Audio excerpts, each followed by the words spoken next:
Happy Wednesday, Mount members and friends. Before we get started, as always, I encourage you to share this video on Facebook and on YouTube.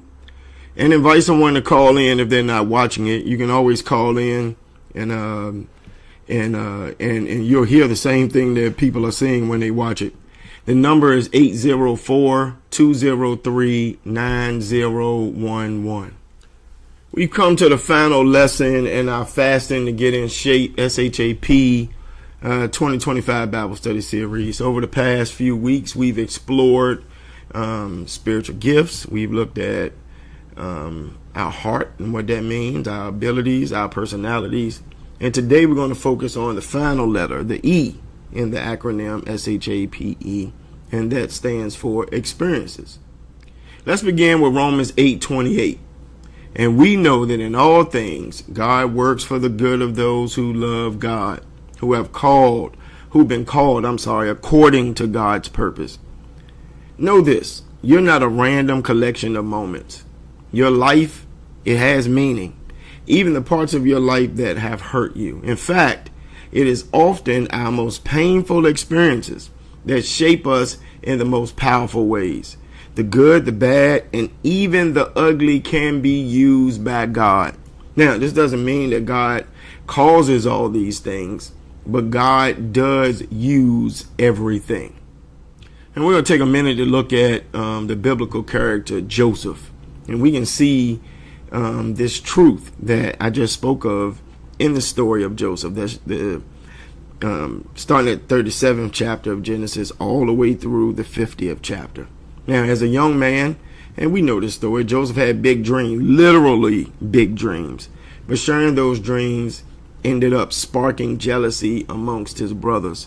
He was betrayed by them, thrown into a pit. You know the story, not trying to insult your intelligence. Sold into slavery, and eventually imprisoned for a crime that he did not commit. Joseph could have easily become bitter or even lost hope. Yet, each painful experience, though unjust and unwanted, positioned Joseph for greater responsibility. While he was in prison, he interpreted dreams. That gift, first mocked by his brothers, would end up opening the door to Pharaoh's palace. And when famine threatened his homeland, it was Joseph, who is now second in command over Egypt, who was in the exact position needed to preserve his family. Now, by the time we reach Genesis 50th chapter, 20th verse, Joseph tells his brothers, which is one of my favorite Bible verses, you intended to harm me, but God intended it for good to accomplish what is now being done, the saving of many lives. Joseph didn't waste his pain. He didn't let his pain paralyze him. He let it position him for purpose. God did not cause the suffering, but here it is. God used every moment of it to fulfill a larger plan. The same can be true for you. Imagine your life as a hallway. On one wall hangs portraits of your most positive experiences, those moments of joy and success and satisfaction. But on the other wall, the opposite wall, hang the portraits of pain, the grief, the trauma, the betrayal, the disappointment. God walks that hallway with us. Every frame, every brushstroke, every season of our life matters to God, and nothing is wasted. Soren Kierkegaard says life can only be understood backwards, but it must be lived forwards. God is constantly weaving together, friends, all of our life experiences to create something purposeful. God uses our good experiences to affirm our strengths and our passions. I want you to think about this. The first time you discovered you were good at something. Think about this. A moment when you helped someone and it felt deeply fulfilling. Think about a time when you received an award or maybe got a promotion or a goal you achieved was completed that reminded you, I was made for this.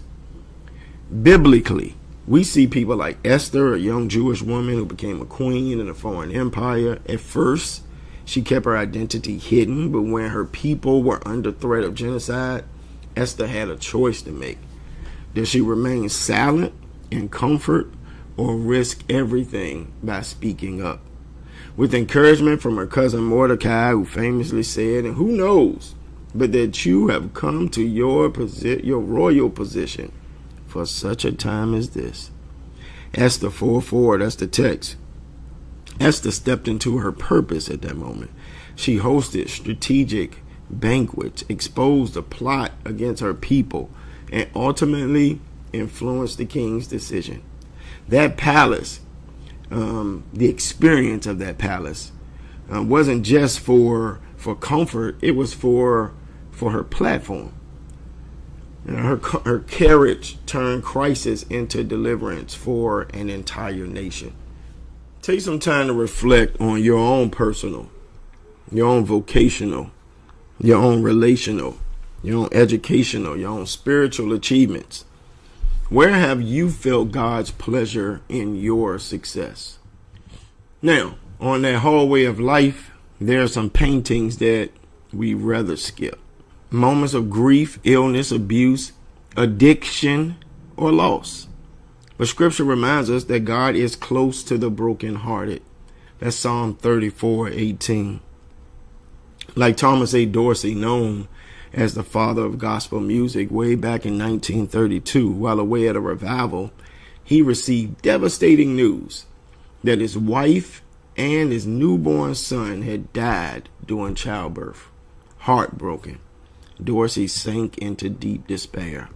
But out of that grief, he wrote the hymn, "Precious Lord, Take My Hand," a cry from the depths of pain that became a song of comfort for generations. It was the great Mahalia Jackson who would later carry it on into the civil rights movement, and Dr. Martin Luther King Jr. would request it from time to time. He even requested her to sing it the night before he died. What came from Dorsey's heartbreak became an anthem of hope for a wounded world. Precious Lord still blesses people. Or consider Jennifer Hudson, whose life was shaken back in 2008 when her mother, brother, and young nephew were murdered. In the aftermath of this unimaginable loss, Jennifer leaned on her faith and on her music to grieve and to heal rather than retreat from the spotlight. She established the Julian D. King Gift Foundation, named in honor of her nephew, to provide stability and positive experiences for children in need. She's also spoken publicly about how her faith carried her during these difficult times, allowing her pain to become a platform for her purpose. It was her voice, once celebrated solely for its power. Now that voice carries a deeper resonance of hope, healing, and community advocacy. Jennifer's story reminds us that even the deepest sorrow can birth a legacy of love when placed in God's hands. Listen, we're not defined by our worst moments, but we can be refined through them. God is in the business of redemption. The cross itself is the greatest evidence of how God can transform suffering into salvation. What looks like the end is often the beginning of something deeper, of something more holy. Just as Jesus showed the disciples his scars after the resurrection, not wounds, but healed reminders, we too carry scars that speak of survival, of grace, and of new life. God doesn't erase our pain, but God does redeem it. That means God gives it new meaning, new mission, and new ministry. The hallway of your life has two sides, and the truth is both are sacred. As we reflect on how God uses our life experiences for ministry, let's imagine some of the kinds of stories that could emerge from a community like ours. These are not direct testimonies from our members, so don't try to figure out who I'm talking about. But these vignettes represent real possibilities, stories shaped by grace, just like ours. First, there is Tanya, a former corporate executive who found herself laid off during the company restructure. At first, she felt lost, but that time away from the boardroom allowed her to become more present at home, with her teenage daughter. She started volunteering at the PTA and eventually launched a mentorship program for young girls. Her layoff led to a life-giving pivot. Oh, what about Daryl? A man who spent 15 years battling addiction. After completing a recovery program, he felt called to give back. Now, he runs a weekly outreach ministry that delivers meals and hope to people who are living in shelters and motels. He tells them, quote, "I've been where you are, and I'm proof that God doesn't give up on people," unquote. Then we have Michelle and Reggie, a couple who nearly divorced after infidelity and financial strain shook their foundation. Through therapy and prayer, they rebuilt their trust. Today, they lead a confidential support group for couples in crisis, offering wisdom without judgment. Finally, there's Taylor, a mother who lost her son to gun violence. In her grief, she began attending support groups and eventually became a mentor to other grieving parents. She now works with a nonprofit that promotes community healing and gun safety. Her pain became her platform. Each of these stories, and your own, reveal two truths. God never wastes the hurt, and our experiences will shape our ministry. You're almost Oh. done. As you reflect on your own story, consider these questions that we'll talk about in the After Bible Study chat. First, your educational experiences. What were your favorite subjects in school? Why did they stand out? Number two, your vocational experiences. What jobs have you enjoyed or excelled in? What makes these jobs or made these jobs meaningful? And then third, your spiritual experiences. When have you felt closest to God? What moments have deepened your faith? Number four, your ministry experiences. In what ways have you served others or the church before? What roles brought you joy? And then number five, your painful experiences. What are the major hurts or trials that you face? And what wisdom or empathy has grown from them? Your answers are not just personal reflections, y'all. They are ministry preparation. God has been shaping you through every classroom, every work experience or place, every altar, valley, and every act of service. Look back, not with shame, but with sacred curiosity. There's an African concept called Sankofa from the Akan people of Ghana. Sankofa is symbolized by a bird that looks backwards while his feet face forward, often carrying an egg in his mouth to represent wisdom. The word literally means it's not wrong to go back and fetch what you forgot. The idea teaches us that in order to move forward, we must do what? First, look back, to recover what shaped us, to honor what we've survived, and to carry wisdom, the wisdom we've gained. That's exactly what we're doing here. Like Joseph, you may discover that the very thing meant to harm you is what God will use to heal others. Just as Sankofa invites us to reclaim our past for a stronger future, God invites us to walk boldly into purpose, carrying the lessons, the scars, the testimonies that make our ministry unique.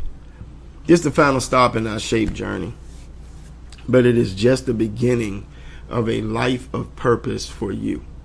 Let the hallway of your life become a gallery of grace where every moment is surrendered to God for good.